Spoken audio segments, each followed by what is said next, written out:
مزے مزے کی کہانیاں سننے کے لیے میرے چینل اردو کہانی کو سبسکرائب کریں۔ آج کی کہانی کا نام ہے جھوٹ کی سزا۔ معمول کی طرح آج بھی وہ دن آ ہی گیا تھا جو فاطمہ کی خوشی کا باعث بنتا تھا۔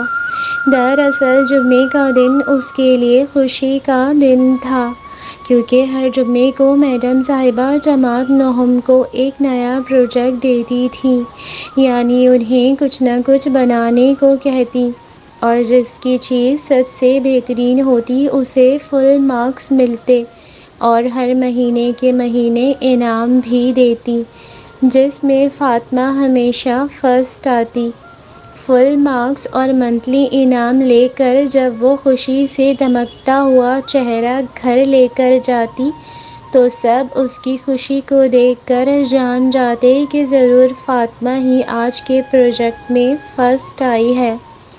اور آج کا پروجیکٹ تھا نیلی چڑیا، یعنی اصلی چڑیا، اور میڈم صاحبہ نے بچوں کو تفصیل سمجھاتے ہوئے پیار سے کہا، پیارے بچوں، آپ نے بازار سے نیلی چڑیا خریدنی ہے اور نمائش کے لیے اس کی ہیٹ اور جیکٹ اپنے ہاتھوں سے بنانی ہے۔ جس کی چڑیا اور نمائش کی چیزیں سب سے زیادہ خوشنما دکھائی دیں گی اس کو فرسٹ پوزیشن دی جائے گی، اور فل مارکس بھی۔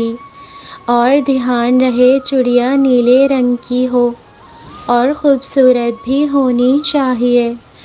اوکے، تمام بچوں نے یس کہا اور میڈم کمرے سے باہر چلی گئیں۔ فاطمہ کے لیے یہ کوئی مشکل کام نہیں تھا، کیونکہ اس کے ابو اس کے لیے نیلی چڑیا 5 منٹ میں لے کر آ سکتے تھے، اور نمائش کی چیزیں بنانا اس کے لیے کوئی مشکل کام نہیں تھا۔ اسی لیے وہ خوش تھی کہ آج کا پروجیکٹ بھی وہی جیتے گی۔ گھر جا کر اس نے اپنے ابو سے نیلی چڑیا کی فرمائش کی تو ابو نیلی چڑیا خریدنے کے لیے شام کو بازار چلے گئے۔ 1 گھنٹے بعد جب وہ واپس آئے تو ان کے ہاتھوں میں نیلی چڑیا کے بجائے گرے رنگ کی چڑیا تھی۔ فاطمہ گرے چڑیا کو دیکھ کر پریشان ہو گئی اور دوڑ کر ابو کے پاس گئی اور کہنے لگی، یہ کیا ابو، یہ تو گرے چڑیا ہے۔ بیٹا، میں نے نیلی چڑیا ڈھونڈنے کی بہت کوشش کی، لیکن وہ کسی بھی دکان پر نہیں ملی۔ تم یہ گرے چڑیا لے لو، یہ بھی تو خوبصورت ہے۔ یہ کہہ کر وہ چڑیا فاطمہ کے ہاتھوں میں دے کر چلے گئے۔ اب فاطمہ سوچ میں پڑ گئی کہ اب کیا کروں۔ تھوڑی دیر بعد اس کے ذہن میں ایک ترکیب آئی۔ اس نے گرے چڑیا کو نیا پینٹ کر دیا اور نمائش کی چیزیں بنا کر کل کا انتظار کرنے لگی۔ دوسرے دن جب میڈم تمام بچوں کا پروجیکٹ دیکھنے آئیں تو فاطمہ کی چڑیا دیکھ کر بے حد خوش ہوئیں اور فاطمہ کو فل مارکس دے کر آگے بڑھ گئیں۔ اتفاق سے فاطمہ کی چڑیا کا پنجرہ کھلا تھا، اس لیے چڑیا پنجرے سے باہر نکل گئی اور پینے کے پانی کے کولر کے پاس چلی گئی، جہاں بہت سارا پانی جمع تھا۔ دیکھتے ہی دیکھتے چڑیا کا سارا نیلا پینٹ اتر گیا اور اس کا اصل گرے رنگ نکل آیا۔ جب میڈم نے یہ ساری صورتحال دیکھی تو ان کو سب پتہ چل گیا۔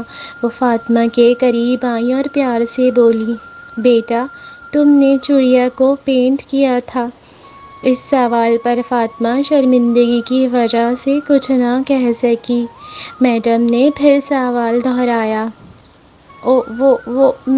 میڈم۔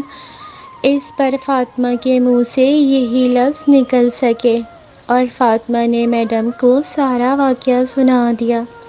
اس پر میڈم نے پیار سے کہا، فاطمہ بیٹا، تمہیں جھوٹ نہیں بولنا چاہیے تھا، چڑیا پر نیلا پینٹ نہیں کرنا چاہیے تھا۔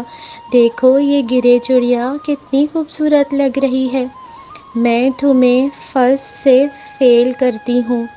اس پروجیکٹ میں اگر تم جھوٹ نہ بولتی اور چڑیا کو پینٹ نہ کرتی تو میں تمہیں اسی چڑیا پر فرسٹ پوزیشن دیتی، لیکن تم نے جھوٹ بولا اور اپنے پاؤں پر کلہاڑی خود ماری۔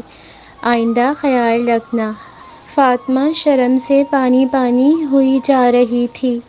آج اسے زندگی کا سب سے بڑا سبق مل چکا تھا۔ اس نے خدا سے اور اپنے آپ سے وعدہ کر لیا کہ وہ کبھی بھی جھوٹ نہیں بولے گی اور ہمیشہ ایمانداری سے کام کرے گی۔ ہمیں بھی ہمیشہ ایمانداری سے کام کرنا چاہیے اور کبھی بھی جھوٹ نہیں بولنا چاہیے، کیونکہ اصل برکت سچ میں ہی ہے۔ مزید اچھی کہانیاں سننے کے لیے میرے چینل اردو کہانی کو سبسکرائب کریں اور میری ویڈیو کو لائک، شیئر اور کمنٹ بھی ضرور کریں۔ بہت بہت شکریہ۔